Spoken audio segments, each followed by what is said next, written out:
الله الرحمن الرحيم الحمد لله رب العالمين الصلاة والسلام على سيدنا ونبينا أبي القاسم المصطفى محمد اللهم صل على محمد وعلى محمد وعلى آله الطيبين الطاهرين وأصحابه المرتضين.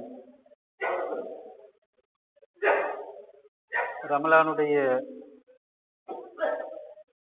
நாட்களில் இரண்டாவது நாளில் இருக்கிறோம். இன்றைய பயானில் தன்னை பற்றி அறிந்து கொள்வது என்கின்ற அந்த தலைப்பில் பேசுவதற்கு அந்த தலைப்பை தெரிவு செய்திருக்கிறேன். ஏனென்று சொன்னால் இந்த தலைப்பு தன்னறிவு என்று சொல்வது, இதனை பாரசீகத்தில் கூட் சினாசி என்று சொல்லுவாங்க. அரபியில மாரிஃபத்து நஃப்ஸ் அல்லது மாரிஃபத்து ஸாத் என்று சொல்லப்படுற இந்த தலைப்பு. இதனை தன்னறிவு என்று தமிழில் சொல் இருக்கிறது. தன்னறிவு என்று ஒரு சொல் இருக்கிறது. ஆயத்துல்லா மிஸ்பா எல்சி அவர்களுடைய ஒரு நூல் இருக்கிறது, கூட் சினாசி பரய கூட் சாசி அப்படின்னு சொல்லி. அதாவது தன்னாக்கத்திற்கான தன்னறிவு, தன்னை உருவாக்கி கொள்வதற்கான அல்லது சீர்படுத்திக் கொள்வதற்காக தன்னை பற்றி அறிந்து கொள்ளுதல் என்பதுதான் அந்த தலைப்பாக இருக்கிறது. அந்த விடயத்தோடு உள்ளடக்கிய குறிப்பாக தஃசீர் அல் மீசான், அல்லாமா தபதபாய் அவர்களுடைய தஃசீர் அல் மீசானிலே இருந்து பெறப்பட்ட இந்த தலைப்பு தொடர்பான சில விஷயங்களை உங்களோடு நான் பகிர்ந்து கொள்வதற்கு ஆசைப்படுகிறேன். தொடர்ச்சியாக 3 நாட்கள் இந்த பயான் நிகழ்ச்சி எனக்கு போடப்பட்டிருக்கிறது. எனவே தன்னறிவின் ஒரு முன்னோட்டமான ஒரு நிகழ்வாக இன்றைய உரையை நான் அமைத்துக் கொள்ள விரும்புகிறேன். தன்னறிவு என்று சொல்லப்படுகின்ற இந்த மாரிஃபத்து நஃப்ஸ் அல்லது மாரிஃபத்து ஸாத் என்பது நமது பாரம்பரியமான தமிழில் ஆத்ம ஞானம் என்று மொழிபெயர்க்கப்படுகிறது. ஆத்ம ஞானம் மிக பொருத்தமான ஒரு மொழிபெயர்ப்பாக இருக்கும். ஏன்னா மாரிஃபா என்பது ஞானம் என்பதோடு கையாளப்படுகின்ற ஒரு சொல்லாக இருக்கிறது. சாதாரணமான இல்ம் என்று சொல்லப்படுகின்ற அந்த, அதாவது அறிவு என்று சொல்லப்படுகின்ற அந்த வார்த்தையில் இருந்து மிகவும் ஆழமாக ஒரு விஷயத்தை அறிவதோடு சம்பந்தப்பட்டதாக அந்த சொல் இருக்கிறது. நப் அல்லது தாத் என்பது ஆன்மா அல்லது தன்னை தான் என்று சொல்லப்படுகின்ற ஒரு விடயமாக இருக்கும். இல்முன் நஃப்ஸ் என்று அரபு மொழியில் சொல்லப்படுவது உளவியலுக்கு சொல்லப்படும். இல்முன் நஃப்ஸ், மாரிஃபத்து நஃப்ஸ் என்று சொல்றது ஆத்ம ஞானமாக இருக்கிறத நாங்க பார்க்கிறோம். இது சொல் தொடர்பாக நாங்க புரிந்து கொள்றதுக்கான சில விடயங்களை இங்கே நான் சொன்னேன். எனவே இந்த தன்னறிவு, ஆத்ம ஞானம் என்று சொல்லப்படுகின்ற இந்த விடயத்தின் முக்கியத்துவம் என்ன என்று சொன்னால், இமாம் அலி அலைஹிஸ்ஸலாம் அவர்களுடைய ரிவாயத்தில், அதே போன்று பெருமானார் ஸல்லல்லாஹு அலைஹி வஸல்லம் அவர்களும் பல இடங்களில் அறிவித்திருக்கின்ற ஒரு ரிவாயத்தில் வந்திருக்கிறது, மன் அரஃப நஃப்ஸஹு ஃபகத் அரஃப ரப்பஹு. யார் தன்னை அறிந்து கொள்கிறாரோ அவர் தன்னுடைய ரப்பை, இறைச்சகனை அறிந்து கொள்வார் என்று சொல்லப்படுகின்ற அந்த ஹதீதை நாங்கள் எடுத்துக்கொள்ளலாம். இந்த ஹதீதில் அல்லாஹ் சுப்ஹானஹு தஆலாவை அறிதல் என்பது அதற்கு ஒரு முன்னோட்டம் தேவைப்படுகிறது. அது தன்னை அறிவதாக இருக்கிறது. இன்னும் சில ஹதீதுகளில் நாங்கள் பார்க்கிறோம், அல்லாஹ்வை அறிவதற்கு இந்த பிரபஞ்சத்தில், இந்த உலகில் அத்தாட்சிகள் இருக்கிறது, அவற்றை நாங்கள் தேடி பார்க்க வேண்டும், அது தொடர்பாக சிந்திக்க வேண்டும் என்று சொல்லக்கூடிய திருக்குர்ஆன் வசனங்கள் இருக்கிறது. அது மனிதன் அல்லாத பிரபஞ்சத்தில் உள்ள அம்சங்களை பற்றியதாக இருக்கும். அதுவும் அல்லாஹ்வை அறிவதற்கு மிக முக்கியமான ஒரு வழிமுறையாக இருக்கிறது. அதிலும் குறிப்பாக தன்னை ஒருவர் அறிந்து கொள்வது, தன்னுடைய ரப்பை அறிந்து கொள்வதற்கு ஒரு மூல காரணமாக இருக்கும் என்று சொல்லக்கூடிய இந்த ஹதீஸின் முக்கியத்துவத்தை அடிப்படையாக வைத்து நாங்கள் இந்த விடயத்தை, இன்றைய பயானின் முன்னோட்டத்தை நாங்கள் பார்க்கலாம். ஏன் இந்த தன்னறிவு, தன்னை அறிந்து கொள்ள வேண்டும் என்கின்ற விடயம் மிகவும் முக்கியத்துவம் வாய்ந்ததாக இருக்குது என்று சொன்னால், முதலாவது நாங்கள் எங்களை சீர் செய்து கொள்ள வேண்டும் என்று சொன்னால் நாங்கள் எங்களை பற்றி அறிந்திருக்க வேண்டும். இந்த எங்களை பற்றி என்பதை நாங்கள் சரியாக விளங்கி எடுக்க வேண்டும். இந்த சமூக விஞ்ஞானங்களில், சோசியல் சயின்சஸ் சொல்லுவோம், சமூக விஞ்ஞானங்களில் அல்லது ஹியூமனிட்டிஸ் என்று சொல்ற மானுடவியல்களில் பேசப்படுகின்ற ஆய்வு பொருள் மனிதன் சமூகம் என்பது. மனிதன் சமூகம் என்பது, மனிதன் என்பது பொதுவாகத்தான் அங்கு ஆய்வு செய்யப்படும். ஏ என்கிற மனிதனை பற்றியோ அல்லது பி என்கிற மனிதனை பற்றியோ அல்லது சி என்கிற மனிதனை பற்றியோ அல்ல. பொதுவா மனிதன் என்கிற கண்ணோட்டத்தில் தான் அது பேசு பொருளாக இருக்கும் அங்கே, அல்லது சமூகம் என்றாலும் அப்படித்தான். எனவே அந்த சமூக விஞ்ஞானங்கள் அல்லது மானுடவியலூடாக தன்னை அறிதல் என்பது தனிப்பட்ட மனிதனுக்கு சாத்தியமல்ல. உதாரணமாக, நான் என்னை அறிய முடியுமா? அந்த அறிவுகளூடாக நான் என்னை அறிய முடியுமா என்ற ஒரு கேள்வி இருக்கிறது. அதற்கு முழுமையாக அறிய முடியாது என்பதுதான் பதிலாக நமக்கு கிடைக்கும். ஒவ்வொரு தனி மனிதனும் அந்த தனி மனிதனை பற்றி அறிய வேண்டும். பொதுவாக மனிதனை பற்றி அறிவது இல்லை. இங்கே இப்ப மனிதனை பற்றி அறிவதுன்னா, இப்ப மருத்துவத்தில் மனித உடலை பற்றி அறியப்படும். பொதுவா மனித உடலை பற்றி தான் அறியப்படும். மனித உடல்ல இருக்கக்கூடிய பாகங்கள் என்ன என்ன வகையான விடயங்கள் இருக்குன்னு சொல்லி அதனுடைய அந்த இயற்கை விதியை அறிந்து கொள்வதற்கான முயற்சியாக அது இருக்கும். அதே போன்றுதான் மனிதனை பற்றிய சமூக பொது விதிகளை உருவாக்குவதற்கான முயற்சி தான் அந்த அறிவுத்துறைகளில் இருக்கிறது. எனவே நான் என்னை பற்றி அறிந்து கொள்வதன் ஊடாக நான் என்னை முன்னேற்றி கொள்வது, நான் என்னை சீராக்கி கொள்வதுங்கிறது, அது ஒவ்வொருத்தரும் தன்னை பற்றி அறிவதனால் தான் அதை செய்து கொள்ள முடியும். அப்ப தன்னை பற்றி அறியுதல் ஒவ்வொருத்தரும் அவங்கள பற்றி அறிகிறது என்பதனுடைய முக்கியத்துவத்தை நாங்கள் புரிந்து கொள்றதா இருந்தால், இப்ப உதாரணமாக உளவியல் எடுத்துக்கொள்ளும். உளவியல்ல கவுன்சிலிங் என்று சொல்றது, ஆற்றுப்படுத்தல் சொல்லி சொல்லுவாங்க. ஒருவருக்கு ஒரு உளவியல் பிரச்சனை வந்துட்டு அப்படின்னு சொன்னால், அவரை உளவியலில் இருக்கக்கூடிய பொதுவான விதிகளை வைத்து கையாண்டாலும் கூட அவரோடு சில அமர்வுகளை வைத்து அவரை பற்றி அறிந்து கொள்வார்கள். மனிதனை பற்றி பொதுவாக அறிந்த பொது விதிகளின் அடிப்படையில் அவரை அணுக மாட்டார்கள். அவரோடு அமர்ந்து பல அமர்வுகளில் அவரோடு கதைத்து அவரை பற்றி புரிந்து அந்த ஒரு தனி மனிதனை பற்றி கேஸ் ஹிஸ்டரி சொல்றதா தான் தனியால் பற்றிய ஒரு ஆய்வாக அது இருக்கும். அந்த தனிப்பட்ட மனிதனை பற்றி அறிந்து கொண்டால்தான் அந்த மனிதனுடைய பிரச்சனையை தீர்க்க முடியும், அந்த மனிதனை முன்னேற்ற முடியும். இது பொதுவாக ஒரு அவசியமான ஒரு விடயமாக இது இருக்கிறது. அதாவது தனிப்பட்ட ஒரு மனிதனை அறிந்து கொள்வது. எனவே இந்த மாரிபத்து நஃப்ஸ் என்று சொல்லப்படுவதில், தன்னறிவு என்று சொல்லப்படுவதில் நாங்கள் புரிந்து கொள்ள வேண்டிய விடயம் என்று ஒன்று சொன்னால், நாங்கள் ஒவ்வொருவரும் எங்களை பற்றி அறிந்து கொள்ள வேண்டும். நான் என்னை பற்றி அறிந்து கொள்ள வேண்டும், நீங்கள் உங்களை பற்றி அறிந்து கொள்ள வேண்டும். நீங்கள் என்னை பற்றி அறிந்து கொள்வதோ அல்லது நான் உங்களை பற்றி அறிந்து கொள்வதோ எங்களுடைய முன்னேற்றத்துக்கு அது வழிவகுக்காது. ஓரளவுக்கு சில நேரம் என்ன செய்யலாம், அது ஒரு வழிகாட்டலாக இருக்கலாம். ஒரு நல்ல நண்பன் என்னை பற்றி சொல்ற விமர்சனம் உண்மையாக இருக்கும், நான் அதை ஏற்றுக்கொண்டு அதனை நாங்கள் செயற்படுத்த வேண்டும். என்னை பற்றி என்னுடைய நண்பன் சொன்ன அந்த விமர்சனம் எனக்கு என்னை பற்றி ஒரு அறிவை தரக்கூடியதாக இருந்தால் அதில் பிரயோசனமாக இருக்கும். என்னை பற்றிய உண்மையான ஒரு அறிவை தருவார். அப்ப தன்னறிவை நண்பனூடாக நான் பெறக்கூடிய ஒரு வாய்ப்பு இருக்கிறது. என்றாலும் நாங்கள் எங்களை பற்றி சிந்திக்க வேண்டும், அறிய வேண்டும் என்பதுதான் இதிலே வலியுறுத்தப்படுகின்ற ஒரு விடயமாக இருக்கிறது. இந்த வகையில் இந்த தன்னறிவு, தன்னை பற்றி அறிந்து கொள்வது என்பதனுடைய முக்கியத்துவத்தை நாங்கள் புரிந்து கொள்ள முடியும். இரண்டாவது காரணம், இதனுடைய முக்கியத்துவத்துக்கு இரண்டாவது காரணம், தன்னை பற்றி அறிவது என்பது பல கட்டங்களாக நிகழும். பல படிமுறைகள் இருக்கு, பல படிநிலைகள் இருக்கு, பல படித்தரங்கள் அதுல இருக்கிறது.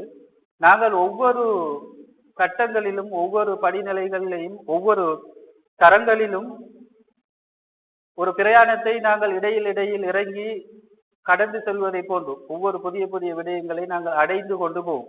புதிய புதிய அந்தரங்கமான சில விஷயங்கள், மறைவான விஷயங்கள் சொல்லுவாங்க, சூட்சுமமான அம்சங்கள் மெய்ஞானத்துல சொல்லுவாங்க. மனிதனுக்குன்னு சொன்னா ஒவ்வொரு தனி மனிதனுக்கும் அது ஏற்படும். அந்த விடயத்தில் அவன் இறங்குகின்ற போது, அவன் தன்னை அறிய முற்படுகின்ற போதுதான் அது அவனுக்கு என்ன செய்யும், ஏற்படும். இந்த வகையில் தன்னறிவு, தன்னை அறிதல் என்பது மிகவும் முக்கியத்துவம் வாய்ந்த ஒன்றாக இருப்பதை நாங்கள் பார்க்கிறோம். இதிலே இப்போது சொன்ன அந்த படித்தரங்கள் படிமுறைகள் என்று சொல்வதில் நாங்கள் புரிந்து கொள்ள வேண்டிய மிக முக்கியமான விடயம், அதாவது நாங்கள் எங்கிருந்து அதை தொடங்கி எப்படி கொண்டு செல்வதுங்கிறது. அதுக்கு படித்தரங்கள் இருக்கு. இப்போ உதாரணமாக சொல்றதாக இருந்தால், முதலாவது தன்னை பற்றி சிந்திக்க வேண்டும். இது ஒரு அமைதியான ஒரு சூழலாக இருக்குது. எல்லோரு அமர்ந்து இருக்கிறோம், கவனித்துக் கொண்டு இருக்கிறீங்க. இது ஒரு அமைதியான சூழல்.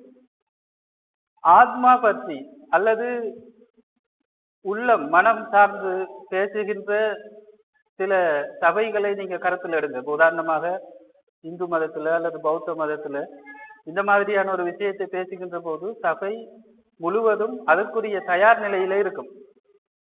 யாரும் அது கதிரையிலன்னு செய்ய மாட்டாங்க, இருக்க மாட்டாங்க. மெடிடேஷன் சொல்றது தெரியும், தியான நிலையில இருந்துதான் இந்த விஷயத்தை பேசியே தொடங்குவாங்க. அதுக்கு ஒரு குரு முன்னுக்கு இருப்பாரு, மிகவும் மென்மையாக அவர் பேசுவாரு. சபையில் இருப்பவர்கள் அதுக்கேற்ற நிலையில் ஒரு தியான நிலையில் அமர்ந்து கொண்டு அல்லது யோகா போன்ற ஒரு நிலையில் அமர்ந்து கொண்டு கண்களை மூடிக்கொண்டு செவி கொடுத்து கேட்டுட்டு இருப்பாங்க. அப்படியான ஒரு நிலையில பேச வேண்டிய ஒரு விஷயம் தான் இது. அதாவது முழுமையாக எங்களுடைய மனதை ஒருமைப்படுத்தி செவிசாய்த்து கேட்க வேண்டிய ஒரு விடயம் இது. அப்படியானவர்களுக்கு தான் இந்த விஷயம் என்ன செய்யும், பேசினால் பிரயோசனம் அளிக்கும். ஒரு நடைமுறை சார்ந்த ரீதியில நான் சொல்றேன். ஏன் அது இன்றைய வரைக்கும் ஏனைய சமூகங்களில் அப்படி ஒரு நடைமுறை இருக்கிறது. ஆன்மீகத்தை பேசுகின்ற போது மிகவும் பக்குவமாக அமர்த்தி தியான நிலையில் அமர்த்தி அந்த விஷயம் பேசப்படுகிறது என்பது. இப்ப நாங்க மிகவும் இந்த பரபரப்பான சூழல்ல இருக்கிறார்கள். ஏதாவது அந்த ஒரு நிமிஷத்துக்குள்ள ஒரு தகவல் எடுத்துக்கொள்ளணும் என்று நினைக்கிறார்கள் மாதிரி. அப்ப எங்களுக்கு இது சரியான கஷ்டமாக இருக்கும். இந்த வழியில் ஒரு தகவல் கிடைக்கும், ஆனால் அதனை நடைமுறைப்படுத்தி பிரயோசனம் அடைவதுங்கிறது எங்களுக்கு சாத்தியம் இல்லாம போகும். அதுக்குரிய ஒரு சூழல் இருந்தால்தான் அது எங்களுக்கு என்ன செய்யும், சாத்தியப்படும். அப்ப முதலாவது எங்களை பற்றி நாங்கள் சிந்திக்க வேண்டும்.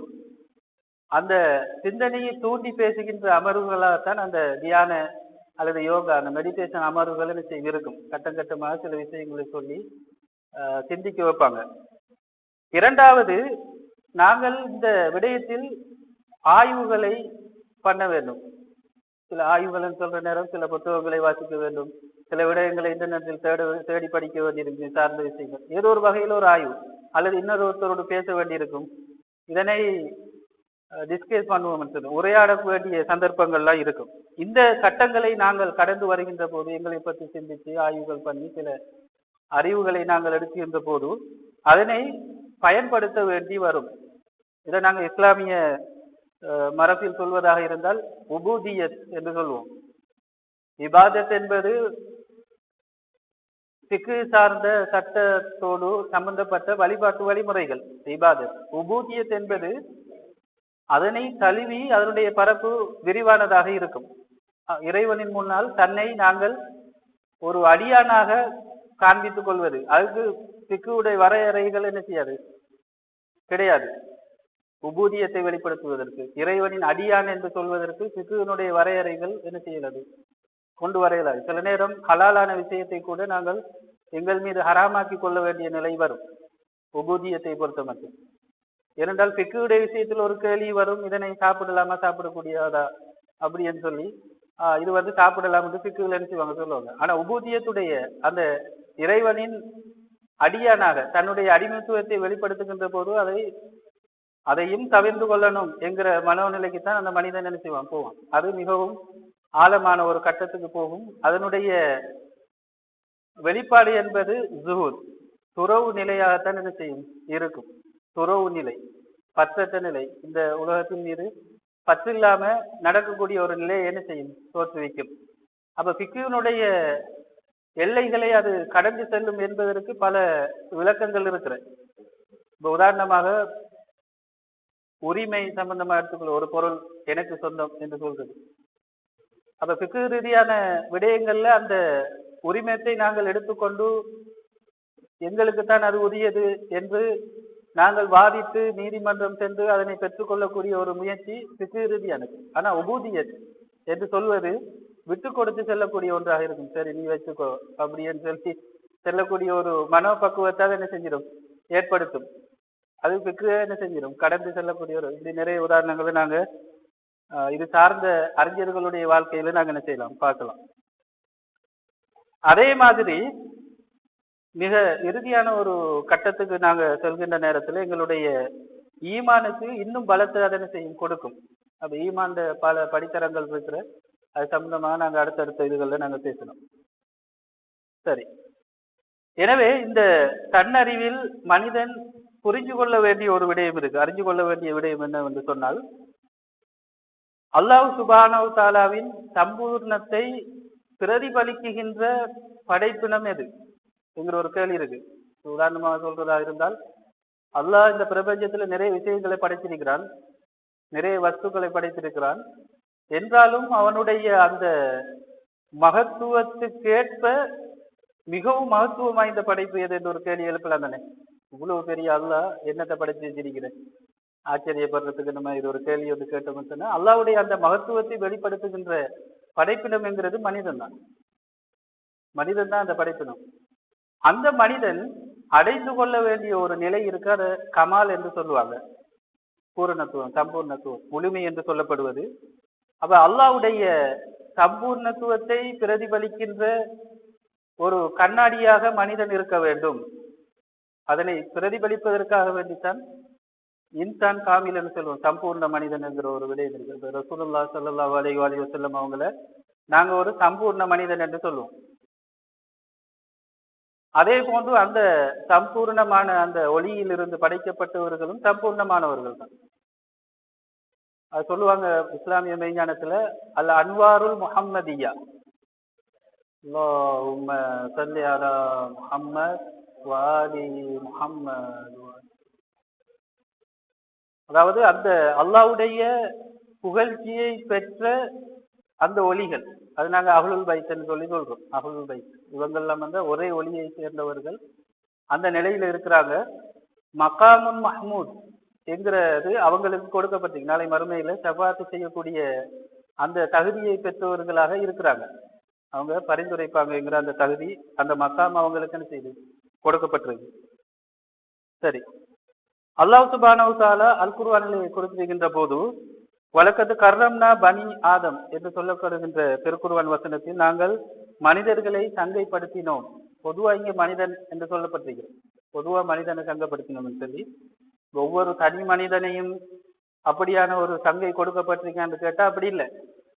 இது பொதுவா எல்லா மனிதர்களையும் சங்கைப்படுத்தினோம் என்பதன் மூலமாக எல்லா மனிதர்களுக்குள்ளேயும் இருக்கிற ஒரு முக்கியத்துவம் வாய்ந்த ஒரு சிறப்பு அம்சத்தின் அடிப்படையில அதை கொடுத்து மனிதனை சங்கைப்படுத்திருக்கிற என்பதுதான் என்னுடைய நோக்கமாக இருக்குது. அந்த வசனத்துடைய தொடர்ச்சியில் நாகும் அவர்களை சிறப்பித்தோம் அலா கசீரின் மிம்மன் கலக்னா தஃசீலா, நாங்கள் படைத்த ஏனைய வஸ்துக்களில் அதிகமானவற்றை விடவும் இந்த மனிதர்களை நாங்கள் சிறப்பித்தோம்.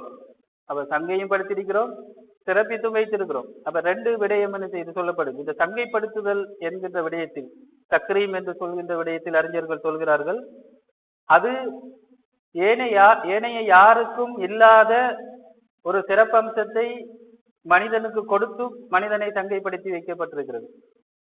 தஃசீல் என்பது, சிறப்பித்தல் என்பது ஏனையவர்களுக்கும் கொடுத்து, அப்படி கொடுத்தப்பட்டவற்றில் மனிதனுக்கும் அதே விடயத்தை கொடுத்திருக்கிற, ஆனா அவங்களுக்கு கொடுத்ததை விடவும் சிறந்த ஒன்றை இவங்களுக்கு கொடுத்திருக்கிற. அவங்களுக்கு இருக்கு, இவங்களுக்கு இருக்கு, ஆனா இவங்களுக்கு அதுலயும் சிறப்பான விடயமாக அது இருக்கும். அந்த வகையில அவங்களை சிறப்பித்திருப்பதாக சொல்லப்படுகிறது. எனவே தக்ரீம் என்பதற்கு, அதாவது மனிதனை சங்கப்படுத்தியதற்கு என்ன அப்படியான ஒரு நியம மனிதனுக்கு கொடுக்கப்பட்டிருக்கு என்று சொன்னால், அது மனிதனுக்கு கொடுக்கப்பட்ட அக்குலாக இருக்குது. அக்குல் அப்ப பகுத்தறிவு அல்லது ஆறாவது அறியும் திறன் மனிதனுக்கு இருக்கிறோம். ஆறாவது அறிகிற திறன். இதை நாங்க புத்தி ஜீவியம் என்று செய்யலாம், சொல்லலாம். ஒரு உரை ஒன்றில் கலாநிதி அஸ்ரதி என்று சொல்ற ஒரு ஈரானிய ஒரு பேச்சாளர், அவர் சொல்வாரு, ஐரோப்பா நாடுகளை பொறுத்த மட்டும் இந்த பகுத்தறிவு என்பதற்கு பெரிய ஒரு முக்கியத்துவம் கொடுக்க மாட்டாங்க. அவங்க கூடுதல் முக்கியத்துவம் கொடுக்கிறது இந்த காமன் சென்ஸ் சொல்லி சொல்றது, புத்தி ஜீவியம் என்று சொல்லி சொல்றது. நேரத்தில் அக்கல நான் புத்தி ஜீவியம் சொன்னேன். புத்தி ஜீவியம் என்று இன்னொன்று இருக்கிற புத்திசாலித்தனம் என்று. புத்திசாலித்தனம் என்றா தெரியும் தானே, ஜீனியஸ் என்று சொல்லி நம்ம சொல்றேன் புத்திசாலித்தனம். அப்ப நுண்ணறிவோடு சம்பந்தப்பட்டது. புத்திசாலித்தனம் ஏதாவது ஒரு விஷயத்துல ஒரு அறிவுல முன்னேறிய நிலையில இருப்பாரு. புத்திசாலியாக ஒருவர் வாழணும் என்கிறத விடவும் புத்திஜீவியாக வாழணும் என்கிறது தான் ஐரோப்பிய மக்கள் எதிர்பார்க்கிறாங்களா. என்ன பைத்தியகாரத்தனமா பேசிட்டு இருக்காங்க அப்படி என்று எல்லாமே ஒரு புத்திஜீவித்தனமா தான் பேசுறாங்க. கொஞ்சம் புத்திசாலித்தனமா பேசுறாங்கிறதையும் எதிர்பார்க்கறதில்ல. வித்தியாசம் விலகிடுங்கன்னு நினைக்கிறேன். அப்ப இங்க நாங்க கவனிக்க வேண்டியது என்னன்னு சொன்னா அந்த புத்திஜீவித்தனம். புத்திசாலித்தனம்ங்கிறத விட புத்திஜீவித்தனம் வந்துட்டு மனிதனுக்குள்ள எல்லோருக்கும் கொடுக்கப்பட்டிருக்கு. சிறப்பிக்கப்பட்டிருக்கிறான் மனிதன். தப்லீல் சிறப்பிக்கப்பட்டிருக்கிறான் என்பதனுடைய அர்த்தம் ஏனைய படைப்பினங்களுக்கு கொடுக்கப்பட்ட ஒரு விடயம் மனிதனுக்கு கொடுக்கப்பட்டிருக்கு. ஆனா அதுல மேல்நிலையில அவனுக்கு அது கொடுக்கப்பட்டிருக்கிறத நாங்க என்ன செய்யலாம், பார்க்கலாம். உதாரணமாக இந்த திருக்குர்ஆன் வசனத்தை பார்க்கலாம். குல் ஹுவல்லதி அன்ஷாக்கும் வஜாலலக்கும் ஸமா வல் அப்சார வல் அஃபீதத கலீலம் மா தஷ்குரூன். நபியே நீங்கள் கூறுவீராக, உங்களை அல்லாஹ் சுப்ஹானஹு வ தஆலா அவன்தான் உங்களை தோற்றுவித்தான். உங்களுக்கு கேள்வி புலனையும் கேட்கு திறனையும் பார்வை புலன் பார்க்கக்கூடிய திறனையும் அதே போன்று மனதையும் உள்ளத்தையும் அதாவது பகுத்தறிவு புத்திஜீவியத்தையும் உங்களுக்கு தந்திருக்கிறான். ஆனா நீங்க மிகவும் குறைவாகத்தான் அதுக்கு நன்றி செலுத்தி கொண்டிருக்கிறீங்க என்று சொல்லக்கூடிய இந்த திருக்குர்ஆன் வசனம். அன்ஷா ஆக்கும் இன்ஷா என்கிற ஒரு வார்த்தை இருக்கிறது. அதனுடைய அர்த்தம் என்னவென்று சொன்னால் இதற்கு முதல் இல்லாத ஒரு விடயத்தை புதிதாக படைப்பதோடு சம்பந்தப்பட்ட ஒரு விடயம். இதுக்கு முதல் இல்லாத ஒரு புதிய ஒரு விடயமாகத்தான் மனிதன் படைக்கப்பட்டிருக்கிறான் என்பதைத்தான் இங்கே சொல்லப்படுகிறது. உதாரணமாக ஹுவல்லதி கலக்கக்கும் என்று சொல்லக்கூடிய வசனங்கள் இருக்கு. கலக்கக்கும் உங்களை அவன் படைத்தான். ஆனா இங்க படைத்தான் தான், ஆனா அன்ஷாக்கும் உங்களை புதிதாக படைச்சிருக்கிறான். இதுக்கு முதல் முன்பு இல்லாம உங்களை புதிதாக நீங்க படைச்சிருக்கிறான். இதை நாங்க புரிஞ்சு கொள்றதாக இருந்தால் இரண்டு வழிகள்ல நாங்க இதை யோசிக்கணும். இப்ப மனிதனுக்குள்ள ரெண்டு விஷயம் இருக்குது. ஒன்று மனிதன் பௌதிக உடல், இன்னொன்று ஆன்மா பௌதிக மற்ற விடயம். அப்ப இந்த ஒட்டுமொத்த படைப்பினங்களுக்கு மத்தியில் பௌதிக படைப்பினங்களும் இருக்கு, பௌதிகமற்ற படைப்பினங்களும் இருக்கு. பௌதிகமற்ற படைப்பினங்களுக்கு மத்தியிலே மனிதனுடைய அந்த அமைப்பு என்பதும் புதிய ஒன்று. அதுக்கு முதல் உதாரணமா ஆன்மா வடிவத்தில் இருக்கக்கூடிய விடயங்கள். உதாரணமா வச்சு கொள்வோம், மலாய்க்காமார்கள் அல்லது ஜின்கள் அல்லது சைத்தான்கள். இப்படி நாங்க பார்க்கிற நேரத்துல இவங்க யாரோடும் தொடர்பு இல்லாத வகையில புதிதாகத்தான் மனித ஆத்மா படைக்கப்பட்டிருக்கு. வித்தியாசமான ஒன்றாகத்தான் படைக்கப்பட்டிருக்கு. பௌதீக படைப்புகள் மத்தியில நாங்க பார்த்தாலும் மனிதனை போன்று பௌதீக வடிவத்துல எந்த படைப்புகளும் இல்லை. மனிதனை போன்று குரங்கு மனிதனை போல இருக்கிறதெல்லாம் யோசிச்சாலும் நான் குரங்கு மனிதனை போல இல்லை, மனிதனை போல எதுவும் என்ன செய்யுது இருக்க முடியாது. அந்த அளவுக்கு அல்லாஹ் அதனை மிகவும் ஒரு புதிய ஒரு ஒன்றாக படைத்திருக்கிறத நாங்க பார்க்கிறோம். அதே மாதிரி மனிதனுக்கு அறியக்கூடிய இந்த திறன்களை கொடுத்து அல்லாஹ் சுப்ஹானஹு வ தஆலா மனிதனை கண்ணியப்படுத்தியிருக்கிறான். அதே போன்று சிறப்பு இருக்கிறான். இந்த அறியும் திறன்கள் குறிப்பாக செவிப்புலன் அல்லது பார்க்கும் திறன், புத்தி, இவைகளை மனிதன் சரியாக பயன்படுத்துவது கிடையாது. மனிதன் அவற்றை சரியாக பயன்படுத்துவது கிடையாது. அதனால் தான் அல்லாஹ் சுப்ஹானஹு வ தஆலா இந்த திருக்குர்ஆன் வசனத்துல குறிப்பிடுகிறான், மிக குறைவாகத்தான் நீங்க என்ன செய்றீங்க, நன்றி செலுத்துறீங்க. அல்லாஹ்வுக்கு நன்றி செலுத்துறீங்க. அல்லாஹ்வுக்கு நன்றி செலுத்துறீங்கன்னு சொன்னா அந்த நன்றி செலுத்துதல் என்பது அந்த நியமத்தை முழுமையாக மனிதன் பயன்படுத்தவில்லை என்பதுதான் அர்த்தம். எப்ப அந்த நியமத்தை மனிதன் முழுமையாக பயன்படுத்தி அதன் மூலமான அந்த விளைவு எதற்காக இது தரப்பட்டிருக்கோ அந்த விடயத்தை மனிதன் அடைந்து கொள்வானோ அப்போது அல்லாஹ்வுக்கு அவன் சம்பூர்ணமாக நன்றி செலுத்தக்கூடிய ஒருவனாக மாறுவான். இமாம் ஹுசைன் அலைஹிஸ்ஸலாம் அவர்களுடைய ரிவாயத்துல வந்திருக்கு, மனிதனை ஏன் அல்லாஹ் சுப்ஹானஹு வ தஆலா படைத்தான் என்று சொன்னால் அல்லாஹ்வை அறிந்து கொள்வதற்காக வேண்டி. அல்லாஹ்வை மனிதன் அறிந்தால் அல்லாஹ் சுப்ஹானஹு வ தஆலாவை வழிபடுவான், இபாதத் செய்வான். அல்லாஹ்வை இபாதத் செய்தால் அல்லாஹ் அல்லாததை வழிபடுவதிலிருந்து இபாதத் செய்வதிலிருந்து தேவையற்றவனாக மாறிவிடுவான். அவனுக்கு எந்த தேவையும் செய்யாது இருக்காது. அப்ப அறிவதற்காக வேண்டி இந்த விடயங்கள் மனிதனுக்கு தரப்பட்டிருக்கிறது. எனவே மனிதன் அறிய வேண்டி இருக்கிறது. அப்ப மனித அறிவின் உள்ளடக்கமாக எது நிகழணும் என்று இந்த ஹதீஸ் திருக்குர்ஆன் வசனம் வேண்டுகிறது, அதாவது எதை நாடுகிறது என்கின்ற ஒரு விடயத்தில் இருந்து நாங்கள் இன்ஷா அல்லாஹ் நாளைக்கு இந்த உரையை நாங்கள் தொடங்கலாம். எனவே தன்னறிவு, தன்னை பற்றி அறிதல் என்பது நாங்கள் ஒவ்வொருத்தரும் பயிற்சி செய்ய வேண்டிய ஒரு விடயம். குறிப்பாக தனிமையில் கண்களை மூடிக்கொண்டு சிந்திக்க வேண்டிய ஒரு விடயமாகவும் இது இருக்குது. அதை நாங்கள் செஞ்சு பார்க்கணும், நடைமுறைப்படுத்தி பார்க்கணும். அப்போதுதான் இதனுடைய பயனை நாங்கள் முழுமையாக அடைந்து கொள்ள முடியும். எனவே இந்த நோன்பு காலம் எங்களுக்கு மிக சிறப்பான காலமாக இருக்கு, எங்களுக்கு சந்தர்ப்பத்தை தருது. நோன்பினுடைய நிலை இதை செய்வதற்கு மிகவும் பொருத்தமாக இருக்கும். இந்த நோன்பு பிடிச்ச ஒரு வகையான நிலை ஒன்று எங்களுக்குள்ள வரும். சில நேரம் அது சோர்வாக இருக்கலாம், ஏதோ ஒன்று. எனவே அது எங்களுக்கு சிந்திப்பதற்கு பல சந்தர்ப்பங்களை தருது. எனவே இந்த சந்தர்ப்பத்தை நாங்கள் பயன்படுத்தி தன்னை அறிவதோடு தன்னுடைய ரப்பை அறிவதற்கு முயற்சி எடுப்போம். வஸ்ஸலாமு அலைக்கும் வரஹ்மத்துல்லாஹி வபரகாத்துஹு. اللهم صل على محمد وآل محمد وعجل